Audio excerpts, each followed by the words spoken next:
Shalom Bapak Ibu Saudaraku yang dikasihi Tuhan. Kita bersama-sama kembali berjumpa dalam ibadah online hari ini. Kami percaya keadaan Bapak Ibu Saudara baik-baik saja. Amin. Haleluya. Ada satu ayat firman Tuhan yang berkata di dalam Keluaran 14 ayat 14. Tuhan akan berperang untuk kamu dan kamu akan diam saja. Sekali lagi Bapak Ibu Saudaraku, dalam firman Tuhan Keluaran 14 ayat 14 berkata, Tuhan akan berperang untuk kamu dan kamu akan diam saja. Di ayat firman Tuhan yang lain juga berkata bahwa dalam tinggal tenang terletak kekuatan kita. Amin. Kita percaya hari-hari ini bahwa Tuhan yang pegang kendali akan hidup kita. Dia berperang ganti kita dan kita hanya tinggal diam dan percaya kepadanya. Mari bersama-sama persiapkan hati kita Bapak Ibu Saudaraku. Sebelum kita masuk dalam ibadah, kita mau berdoa bersama-sama. Sungguh kami bersyukur buat hari ini Bapa. Kebaikan-Mu nyata dan sempurna dalam hidup kami. Engkau Bapa yang baik, yang menjamin kemenangan dalam hidup kami. Bahkan kemenangan lepas kemenangan dalam setiap musim hidup kami, itu yang Kau jamin bagi kami. Kami mau percaya, kami mau tinggal tenang di dalam Engkau. Percaya dan pegang janji firman-Mu, bahwa kemenangan itulah yang menjadi milik bagian kami. Dan kuasa itu sudah Tuhan berikan bagi kami. Terima kasih Tuhan. Berkati setiap umat-Mu yang menyaksikan ibadah online saat ini, dimanapun kami berada. Apapun yang kami perbuat hari ini, semuanya kami buat untuk kemuliaan nama Tuhan. Dan di dalam ibadah kami hari ini, Engkau yang bertata, Engkau yang berambil alih semuanya. Sehingga setiap kami Tuhan, waktu kami menyaksikan ibadah online, waktu kami bersama-sama menyanyikan pujian kami percaya Engkau bertata dan kesembuhan Engkau jamin bagi kami. Jalan keluar Kau berikan bagi kami, dan kemenangan yang pasti itu Tuhan berikan bagi setiap kami umat-Mu. Terima kasih Bapa.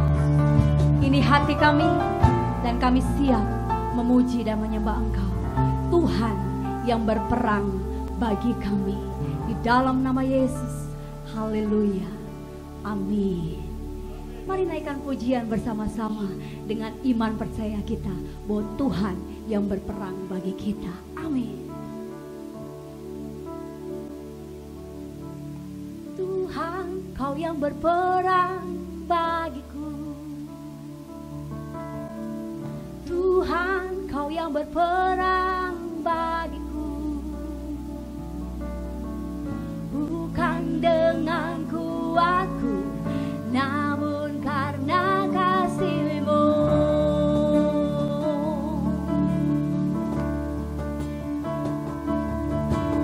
Dalam keterbatasanku, aku berserah penuh.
Tuhan Kau yang berperang. Tuhan, Kau yang berperang bagiku. Tuhan, Kau yang berperang bagiku. Bukan dengan kuatku, namun karena kasih-Mu. Tuhan, Kau yang berperang bagiku. Tuhan, Kau yang berperang bagiku. Bukan dengan kuatku, namun karena kasih-Mu.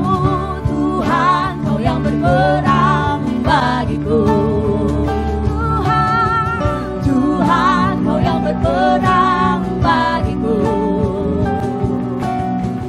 Bukan dengan kuatku, namun karena kasih-Mu.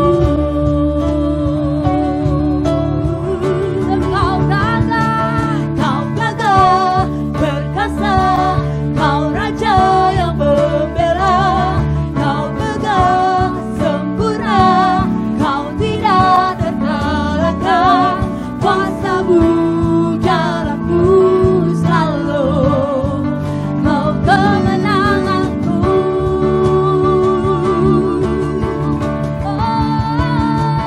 Kau gagah, perkasa, Kau raja yang membela. Kau gagah, sempurna, Kau tidak terkalahkan. Kuasa-Mu dalamku selalu. Kuasa-Mu dalamku selalu. Kuasa-Mu dalamku selalu. Kau kemenanganku.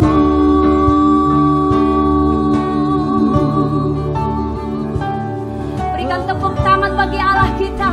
Dia sumber kemenangan bagi setiap kita. Kuasa itu Tuhan berikan bagi setiap kita. Yang percaya, mari bersama-sama katakan amin. Haleluya. Setiap kita diberi kuasa untuk menjadi pemenang, bahkan lebih dari pemenang. Amin. Mari bersama-sama lebih lagi naikkan pujian kita, memuji Tuhan, sebab Tuhan beri kuasa bagi kita. Haleluya.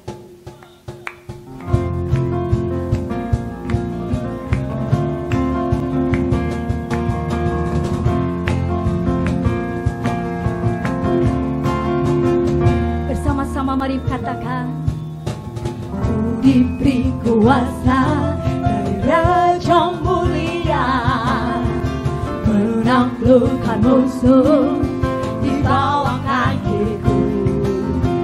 Ku pakai kuasa dari Raja mulia. Bila Allah ada bersamaku, siapa jadi lawanku? Sungguh besar Kau Tuhanku, Engkau perisai hidupku. Ku berdiri dengan iman, iman dalam Yesus Tuhan. Kau yang memberi kemenangan, ku bersorak merayakan. Terpujilah Kau Raja segala raja.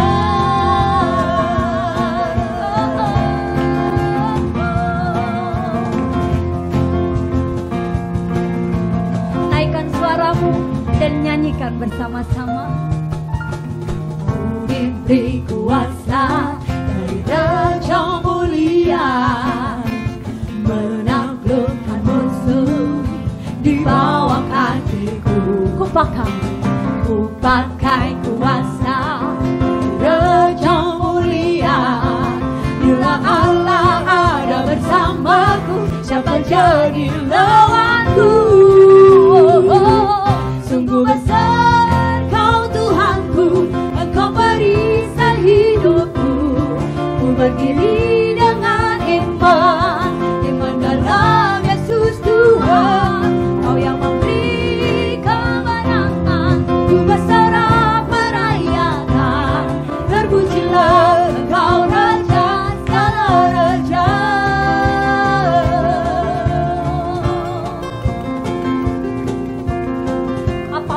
keadaan kita hari ini. Percayalah bahwa kemenangan itu selalu menjadi bagian engkau dan saya. Amin. Amin.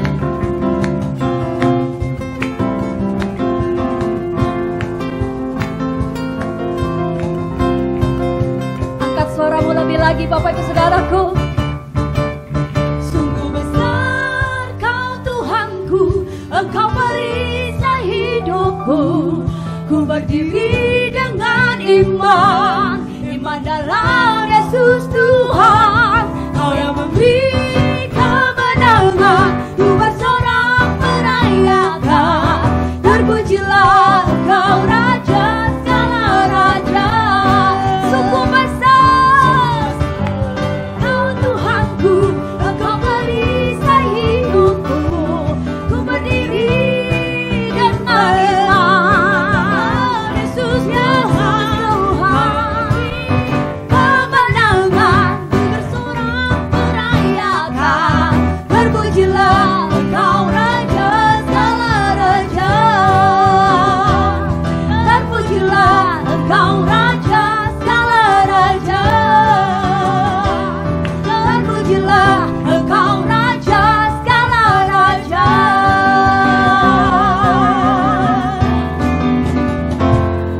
Haleluya. Terpujilah Raja segala raja yang memberikan kemenangan bagi setiap kita. Haleluya. Mari persiapkan hati kita Bapak Ibu Saudaraku. Kita akan masuk dalam kebenaran firman Tuhan. Haleluya.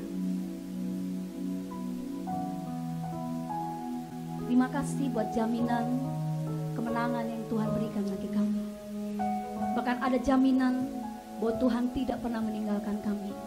Tuhan yang selalu pegang tangan kami. Tuhan yang selalu berjalan bersama dengan kami.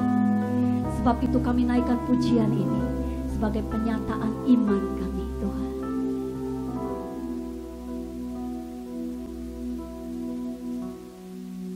Ku tidak takut, sebab Kau besertaku.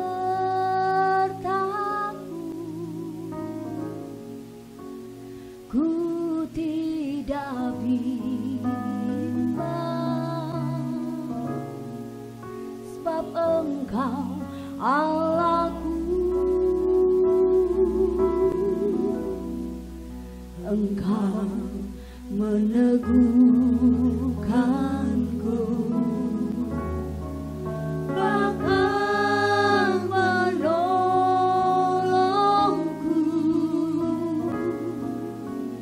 Kau batu karangku, Yesus Tuhan.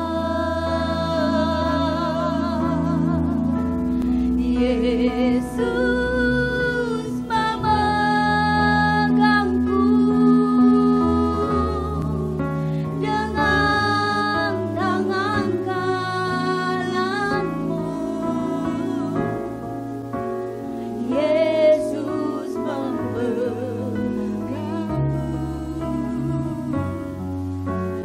kemenangan.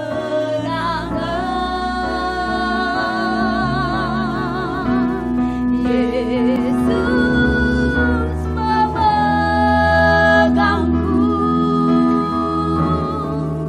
dengan tangan kananmu. Yesus memberiku kemenangan.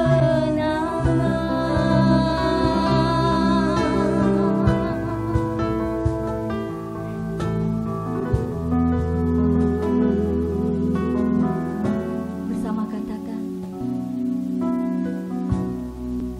ku tidak takut, sebab Kau besertaku. Sebab Kau besertaku.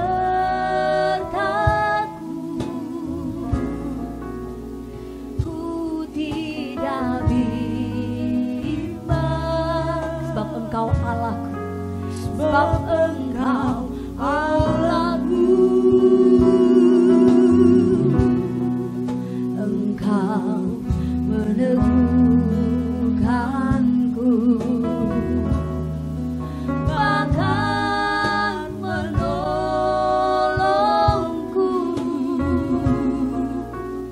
Kau batu karangku,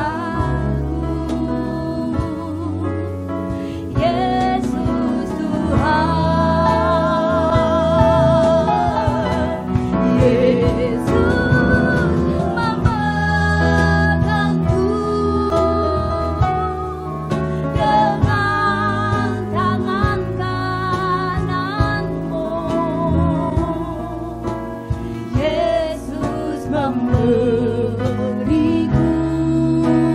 Ada kemenangan bagi kita. Kemenangan, Yesus memegangku dengan tangan kananmu. Yesus memberiku kemenangan.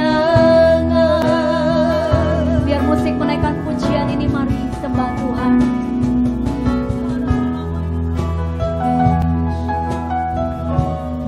Kami percaya Kau tidak pernah tinggalkan kami, Tuhan. Kau pegang tangan kami, Kau berjalan bersama kami, Kau beri kemenangan bagi kami.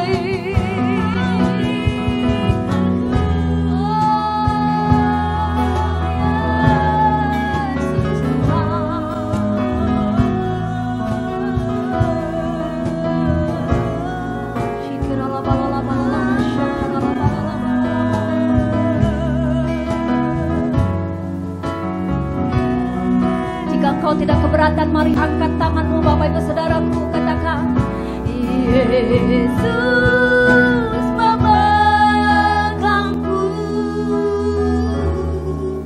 dengan tangan kananmu.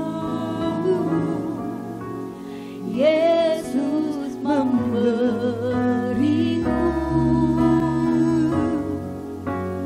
kemenangan.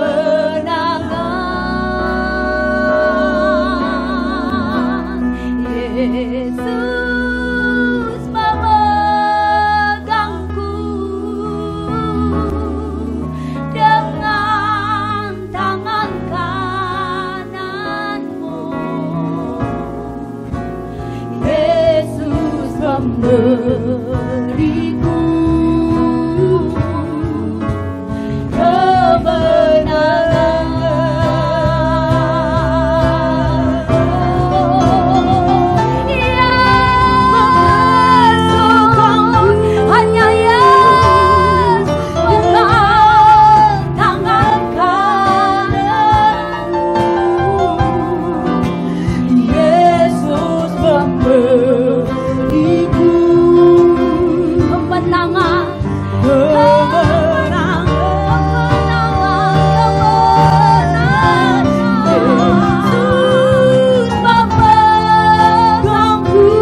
Apapun keadaan kita hari ini Bapak Ibu Saudaraku, Tuhanlah yang menjadi jaminan bagi setiap kita, bahwa Dia yang selalu pegang setiap tangan kita. Apapun keadaanmu hari ini, percayalah, mari bersama-sama kita menguatkan iman percaya kita, bahwa Tuhan tidak pernah gagal akan janjinya. Dia setia, dan setiap firman yang keluar dari mulut Allah tidak akan pernah kembali dengan sia-sia. Mari bersama sekali lagi, angkat tanganmu Bapak Ibu Saudaraku, sembah Tuhan. Mari perkatakan setiap janji-janji Tuhan. Mari perkatakan dengan iman percaya, Dia Bapa yang setia. Apa yang kau percaya, mari mulai perkatakan. Kau setia Tuhan, Kau yang pegang tangan kami, Kau yang berjalan bersama kami, Kau yang berjanji takkan biarkan kami sendiri. Kau yang selalu ada Tuhan, Kau yang selalu ada bersama kami di dalam setiap musim hidup kami. Kau tak pernah membiarkan, Kau selalu ada.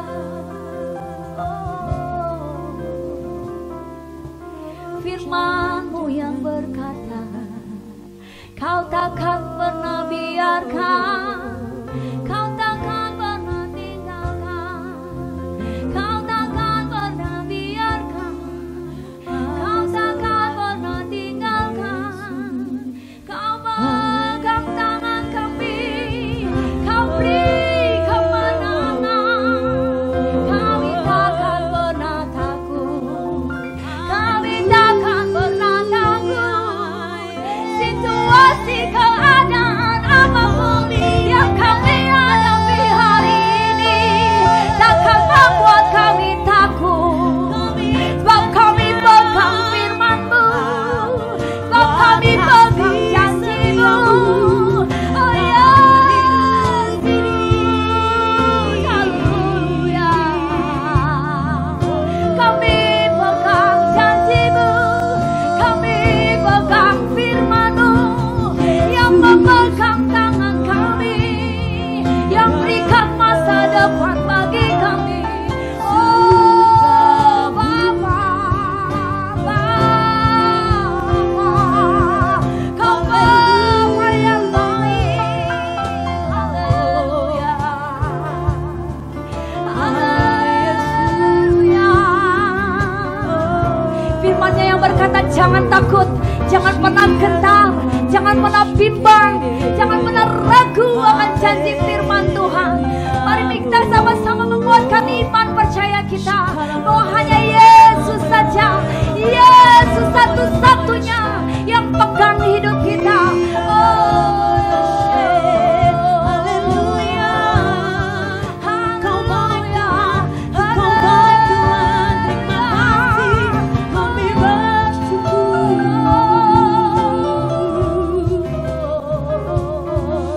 waktu kita lemah, kita mengangkat tangan kita, Dia pegang dan Dia berikan kekuatan. Waktu kita sakit, kita mengangkat tangan kita, Dia pegang dan berikan kesembuhan. Waktu kita perlu jalan keluar, kita angkat tangan, Tuhan pegang tangan kita dan Dia berikan jalan keluar bagi kita. Tidak ada yang mustahil bagi Tuhan. Dia Allah yang sanggup mengadakan yang tidak ada menjadi ada.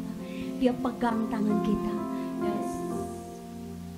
Mari bersama-sama kita naikkan pujian ini kembali dengan iman percaya kita.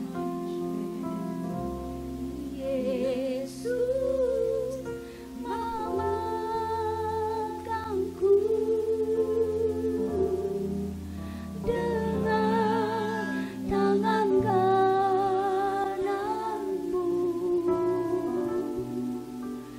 Yesus memberiku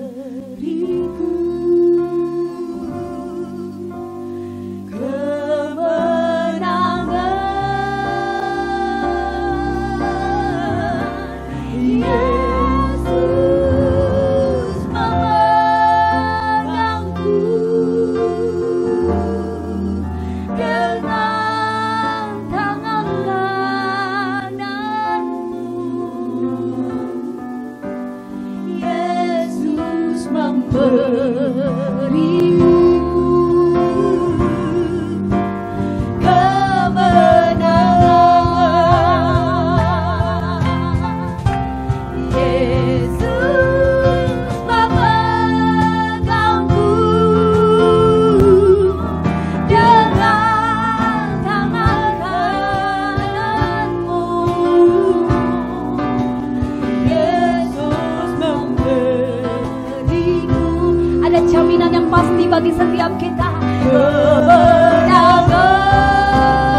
Kalau yang percaya angkat tanganmu tinggi, katakan Yesus memberiku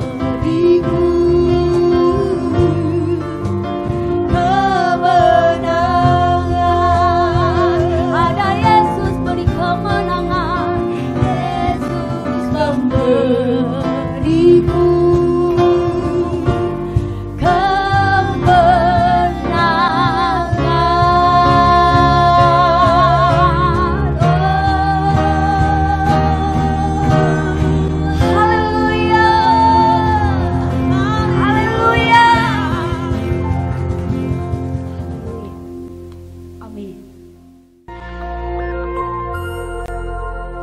Shalom Bapak Ibu Saudara sekalian. Hari ini kita akan membahas tentang ibadah online dan ibadah offline. Pandemi COVID-19 yang terjadi di tahun 2020 telah membawa begitu banyak perubahan dalam kehidupan kita semua. Cara kita belajar berubah, cara kita bekerja sekarang juga harus berubah. Begitu juga dengan cara kita hidup, semuanya telah berubah. Termasuk bagaimana cara gereja menjalankan ibadahnya hari-hari ini. Gereja berpindah dari ibadah offline menjadi ibadah online untuk menyikapi situasi yang sedang berkembang. Pertanyaannya, apakah ibadah online itu sesuai dengan firman Tuhan atau tidak? Untuk itu, mari kita belajar tentang apa itu gereja. Dalam Matius 16 ayat yang ke-18, firman Tuhan berkata, "Dan aku berkata kepadamu, engkau adalah Petrus, dan di atas batu karang ini, aku akan mendirikan jemaatku, dan alam maut tidak akan menguasainya." Kata jemaat di sini diambil dari bahasa asli yaitu eklesia. Ek artinya keluar dan kalein artinya memanggil. Eklesia, Tuhan memanggil umatnya dari dalam dunia untuk masuk ke dalam kerajaan Allah. Dari pengertian ini kita bisa mendapati pemahaman bahwa gereja itu bukan bicara soal gedung, tempat, organisasi, dan lain sebagainya. Tapi gereja berbicara tentang orang-orang yang ada di dalamnya. Gereja adalah perkumpulan orang-orang kudus yang menerima keselamatan lewat pengorbanan Yesus di kayu salib, yang percaya bahwa Yesus adalah Tuhan, penuh dengan Roh Kudus dan hidupnya sesuai dengan firman Tuhan. Itulah gereja yang sesungguhnya. Dan kita adalah gereja. Ya, Anda adalah gereja. Kitalah semua gereja yang sesungguhnya. Sekarang bagaimana dengan ibadah online? Apakah ibadah online itu Tuhan berkenan atasnya? Apakah Tuhan menyertai ibadah online? Apakah ibadah online adalah sesuatu yang sah dan benar untuk kita lakukan? Jawabannya tentu saja iya. Tuhan pasti menyertai ibadah online. Tuhan hadir di dalam ibadah online. Dan ibadah online adalah ibadah yang sah dan boleh kita lakukan. Apa dasarnya? Ingat, gereja bukan bicara soal gedung, tempat, dan organisasi. Tapi gereja berbicara tentang orang-orang yang ada di dalamnya. Bagi sebagian orang, mereka merasa bahwa beribadah online rasanya berbeda dengan pada waktu ibadah offline. Tentu saja Bapak Ibu Saudara, berkumpul bersama dengan 100 orang rasanya pasti berbeda dengan berkumpul bersama 2 atau 3 orang seperti yang sedang kita lakukan sekarang. Tapi ingat, jangan pakai perasaan. Datang kepada Tuhan, pakai iman, jangan pakai perasaan. Yohanes 4 ayat 23-24 firman Tuhan berkata seperti ini. Tetapi saatnya akan datang dan sudah tiba sekarang, bahwa penyembah-penyembah benar akan menyembah Bapa dalam roh dan kebenaran, sebab Bapa menghendaki penyembah-penyembah demikian. Allah itu roh, dan barang siapa menyembah Dia harus menyembahnya dalam roh dan kebenaran. Dikatakan bahwa kita itu menyembah Tuhan yang adalah roh. Roh itu tidak bisa dibatasi oleh ruang dan waktu. Artinya, ibadah kita juga seharusnya tidak dibatasi oleh ruang dan waktu. Kenapa? Karena Tuhan bisa datang kapanpun, dimanapun, dan dengan cara apapun. Tuhan adalah pribadi yang tidak bisa dibatasi oleh ruang, waktu, dan tempat. Begitu juga seharusnya dengan ibadah-ibadah kita. Apakah masih ingat peristiwa pencurahan Roh Kudus di zaman para rasul? Mereka tidak punya gedung yang bagus, mereka tidak berkumpul di tempat yang mewah, mereka tidak punya peralatan sound system seperti yang kita miliki sekarang.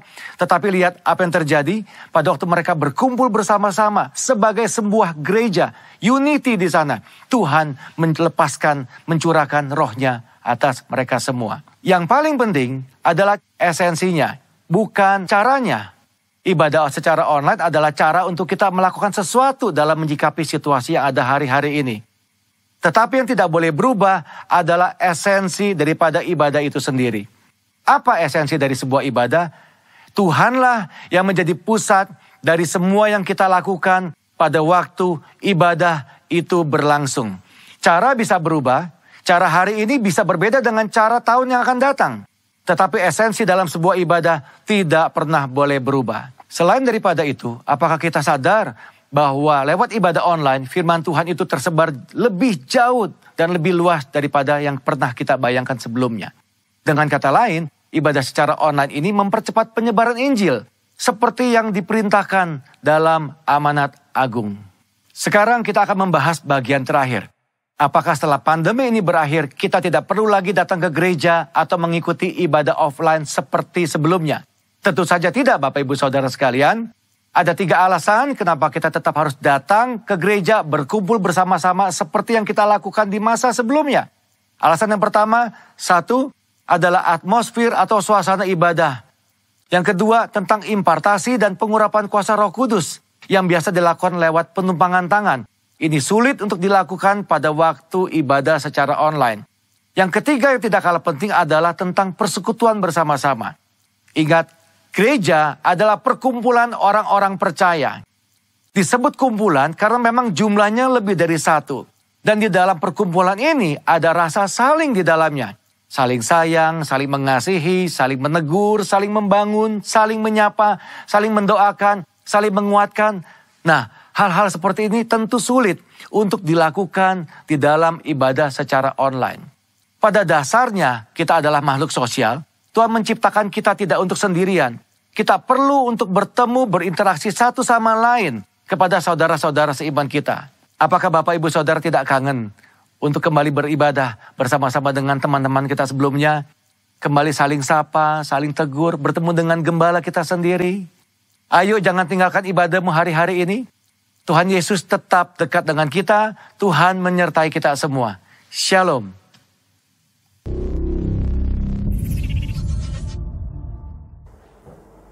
Shalom Bapak Ibu, sukacita kita bisa bertemu walaupun tidak bertatap muka.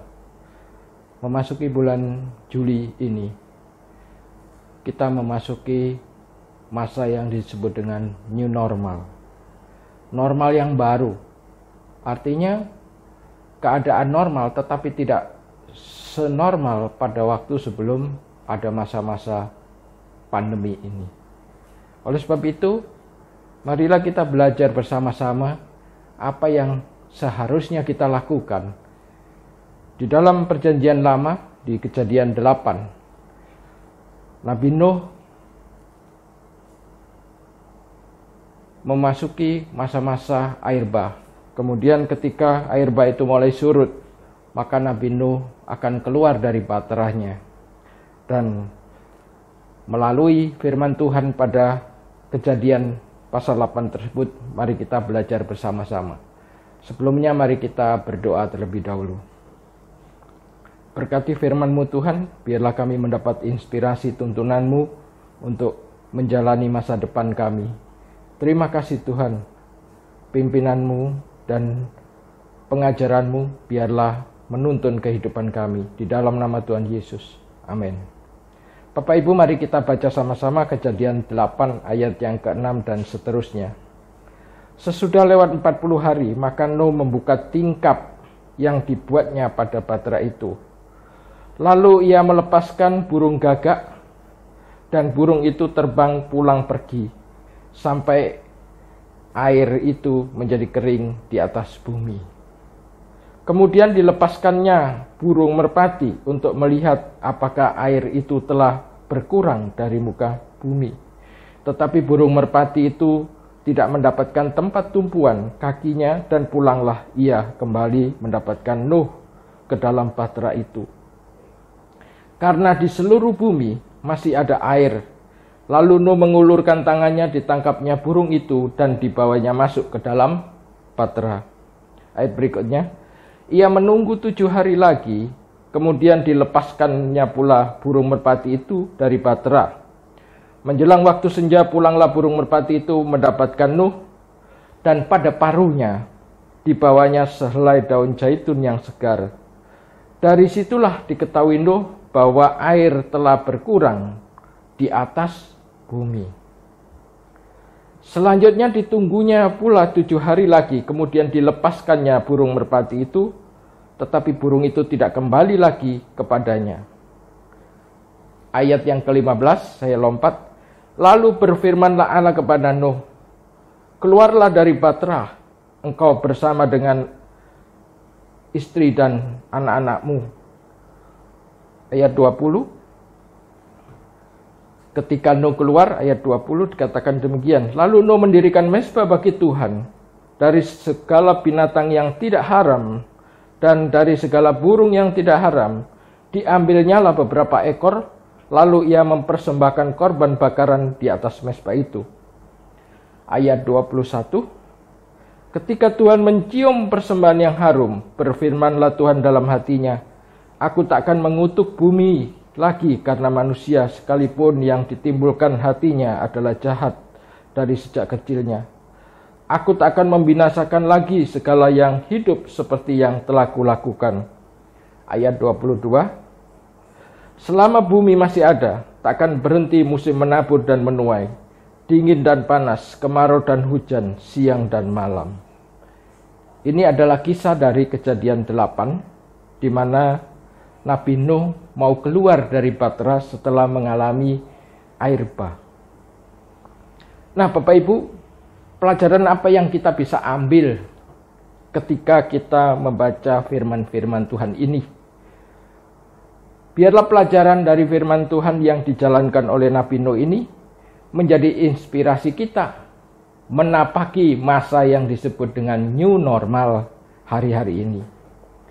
Yang pertama yang menjadi perhatian saya adalah sebetulnya Nabi Nuh tidak akan keluar dari Baterah kecuali Tuhan memerintahkan. Tetapi ketika menunggu perintah Tuhan untuk keluar dari Baterah itu, Nuh melepas burung gagak, burung merpati untuk mendapatkan indikasi apakah air sudah surut. Pelajaran apa yang kita bisa ambil dari sikap Nabi Nuh ini? Dalam menanti-nantikan Tuhan, Nabi Nuh tidak berdiam diri. Tetapi Nabi Nuh memanfaatkan segala hikmat, kekuatan, dan pengetahuannya untuk bisa berperan serta sambil menunggu firman Tuhan kepada dirinya. Jadi ada bagian Tuhan, ada bagian Nabi Nuh. Bagian Tuhan adalah memberikan firman, instruksi kepada setiap kita. Tetapi bagian daripada Nabi Nuh yang kita bisa ambil adalah mengambil bagian dengan segala hikmat untuk mengevaluasi juga keadaan yang ada. Maka dari sikap Nabi Nuh yang melepaskan burung gagak dan burung merpati ini, saya bisa menarik satu pelajaran bahwa bagus bagi kita semua untuk hari-hari ini di keadaan new normal ini memiliki sikap yang disebut dengan be aware. Kita harus tahu dengan resiko yang ada. Be prepare, persiapkan semuanya dengan sebaik-baiknya. Dan be careful, berhati-hatilah di dalam menjalankan kenormalan yang baru ini. Sikap ini mari kita ambil karena firman Tuhan juga mengajarkan demikian, yang terinspirasi dari Nabi Nuh yang akan keluar dari Baterah. Jadi pelajaran yang pertama itu adalah be aware, be prepare, dan be careful dengan semua keadaan yang ada di depan kita. Pelajaran yang kedua, Nabi Nuh memilih 2 jenis burung untuk dilepaskan. Yang pertama adalah burung gagak, dan yang kedua yang dipilih adalah burung merpati. Kita tahu semua bahwa burung gagak adalah pertanda sesuatu yang tidak baik, pertanda kematian.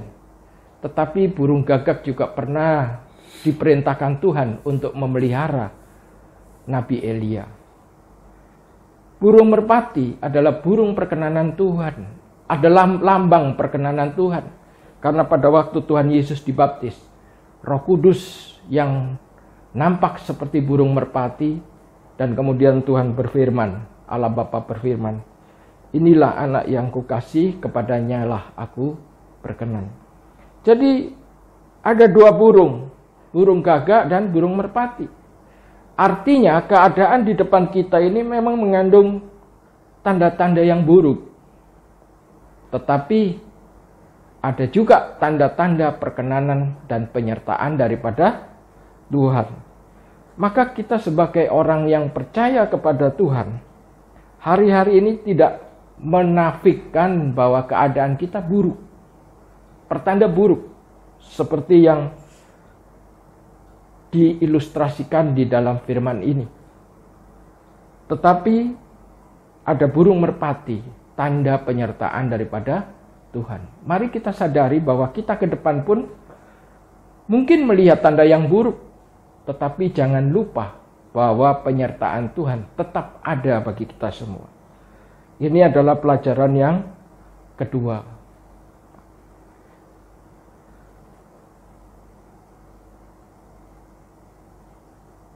Ada satu hal yang baik yang kita bisa pelajari. Di dalam bahasa Mandarin dikatakan demikian. Krisis itu bahasa Mandarinnya adalah Wei Ji. Wei itu bahaya, tapi Ji itu adalah peluang. Jadi di dalam masa krisis pasti ada dua sisi.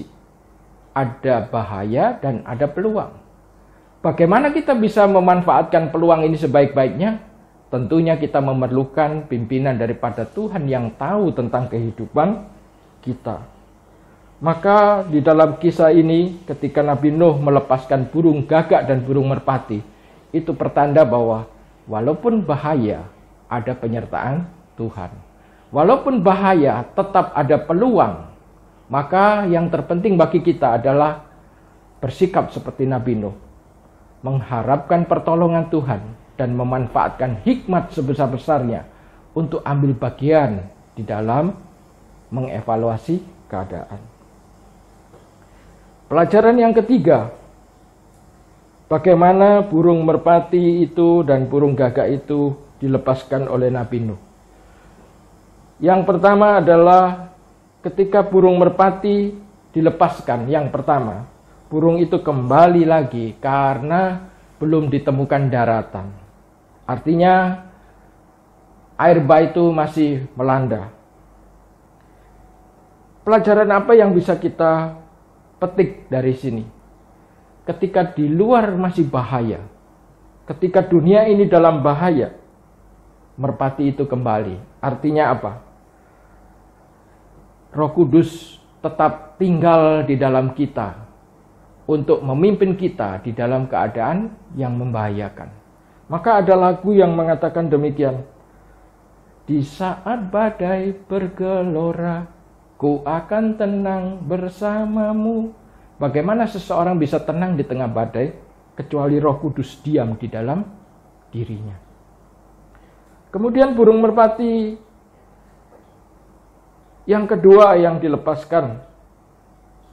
Saya tidak memastikan bahwa ini burung yang lain, tetapi ini adalah mungkin burung yang sama, mungkin burung yang berbeda, tetapi jenisnya adalah merpati. Ketika burung merpati yang kedua dilepaskan oleh Nabi Nuh, maka burung merpati itu kembali ke batra itu dan di paruhnya membawa tangkai daun zaitun. Pelajaran apa yang bisa kita petik? Kita tahu burung merpati adalah lambang Roh Kudus. Zaitun adalah tanaman yang dimanfaatkan untuk penyembuhan bagi masyarakat di daerah Timur Tengah pada waktu itu. Jadi kita tahu bahwa burung merpati membawa tangkai zaitun. Artinya apa? Roh Kudus membawa pemulihan. Selama Roh Kudus masih ada di dunia ini dan Roh Kudus masih menguasai kehidupan orang percaya dan masih berkuasa di dunia ini, maka krisis tidak selamanya akan menjadi krisis, tetapi ada masa-masa yang disebut dengan masa pemulihan. Pemulihan itu penting karena ketidakpulihan itu membawa kepada kebinasaan. Saya mengambil contoh antara kehidupan Petrus dan kehidupan Yudas. Petrus dan Yudas ketika Tuhan Yesus disalib sama-sama mengecewakan. Yudas berkhianat, mengecewakan.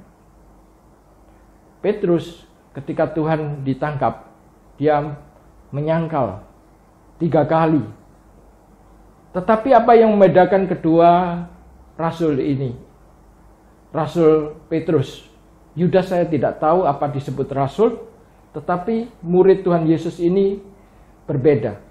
Petrus setelah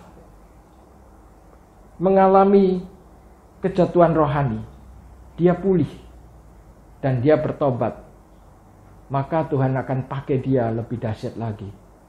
Tetapi Yudas yang tidak menghiraukan pimpinan Roh Kudus dalam hidupnya, setelah mengkhianati merasa bersalah dan akhirnya memilih hidup yang tidak berkenan kepada Tuhan, yaitu bunuh diri. Jadi hanya Roh Kudus yang bisa membawa kepada pemulihan. Pemulihan keadaan kita semua, pemulihan kehidupan kita, itu adalah Roh Kudus yang memulihkan. Maka kalau kita disertai Roh Kudus, kita diberi ketenangan, kita diberi kapasitas untuk pulih. Dan burung merpati yang ketiga yang dilepaskan oleh Nabi Nuh, ketika waktu itu dikisahkan bahwa burung ini terbang dan tidak kembali. Kemudian Nabi Nuh mengambil kesimpulan, oh berarti sudah ada tanah kering yang bisa dihinggapi oleh burung ini. Artinya burung merpati adalah Roh Kudus. Tidak kembali berarti sudah memberikan informasi kepada Nabi Nuh bahwa sudah ada daratan. Maka pelajaran bagi kita adalah Roh Kudus itulah yang memberi kita pengharapan. Burung merpati memberitahu Nuh tentang ada tanah yang sudah bisa dihinggapi. Tetapi hari-hari ini Roh Kudus memberikan kepada kita pengharapan.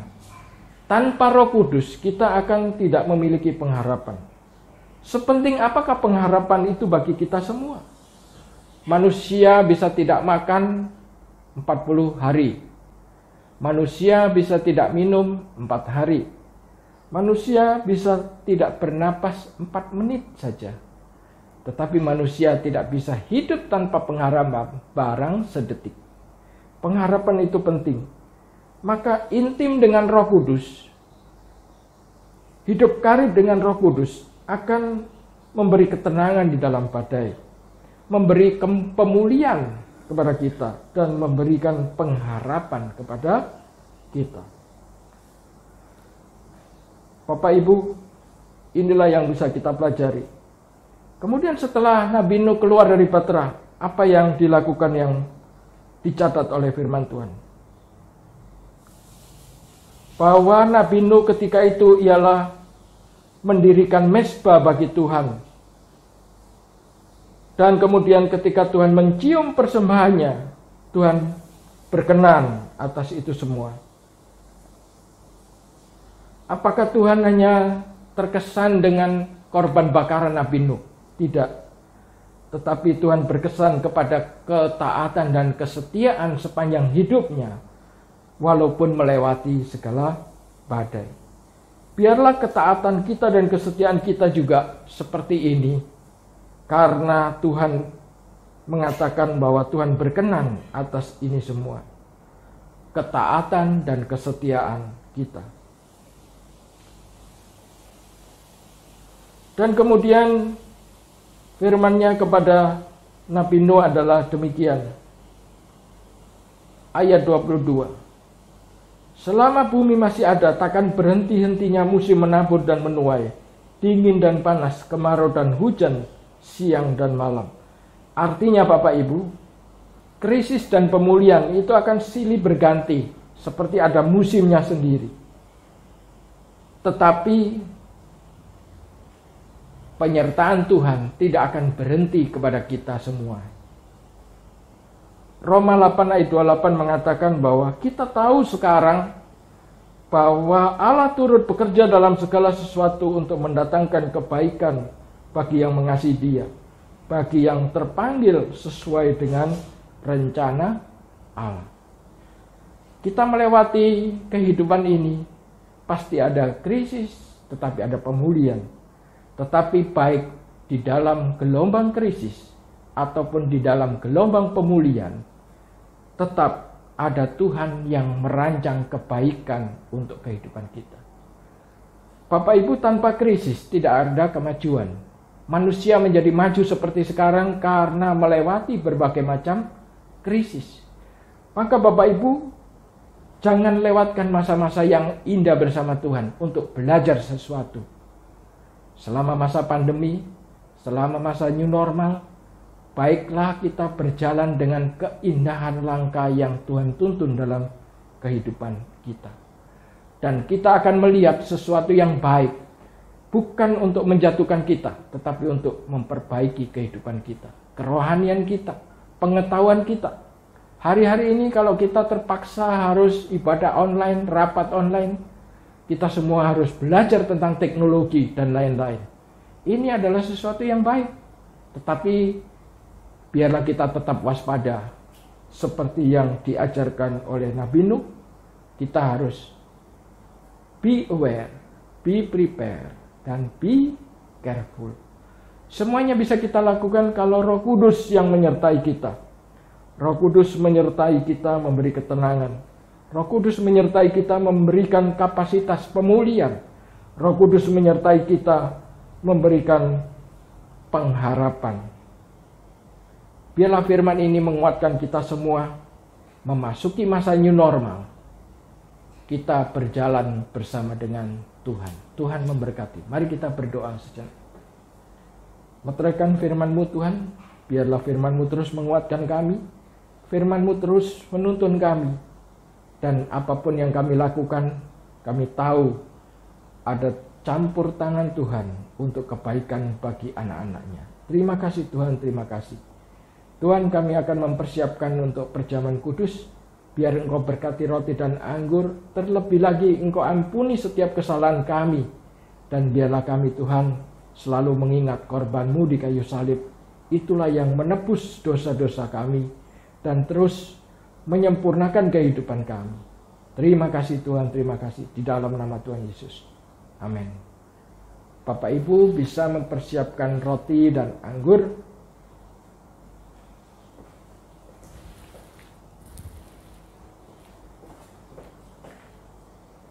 Mari kita berdoa sejenak untuk roti dan anggur yang Tuhan sudah sediakan.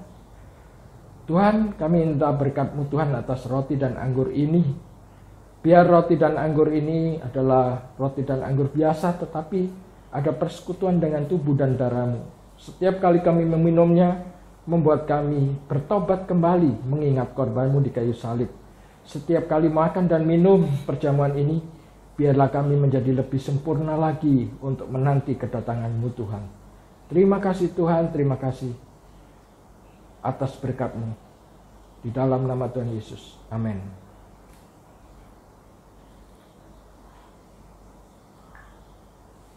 Bapak Ibu, perjamuan adalah roti dan anggur biasa, tetapi ada persekutuan dengan tubuh dan darah Yesus. Marilah kita lakukan ini dengan iman, supaya dengan itu semua kita menjadi disempurnakan lebih lagi. Kita angkat roti lebih tinggi. Sebab apa yang telah kuteruskan kepadamu telah kuterima dari Tuhan, yaitu bahwa Tuhan Yesus pada malam waktu Ia diserahkan mengambil roti, dan sudah itu Ia mengucap syukur atasnya. Ia memecah-mecahkannya dan berkata, inilah tubuhku yang diserahkan bagi kamu, perbuatlah ini menjadi peringatan akan aku. Marilah kita beriman ada persekutuan dengan tubuh Tuhan Yesus Kristus. Mari kita makan sama-sama dalam nama Tuhan Yesus.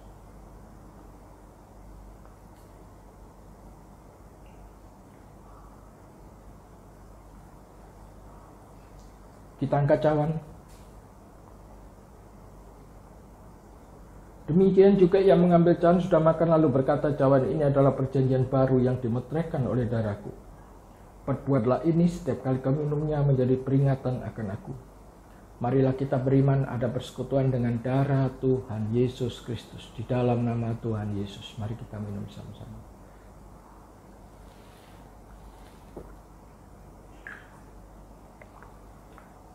Mari kita ucapkan syukur kepada Tuhan.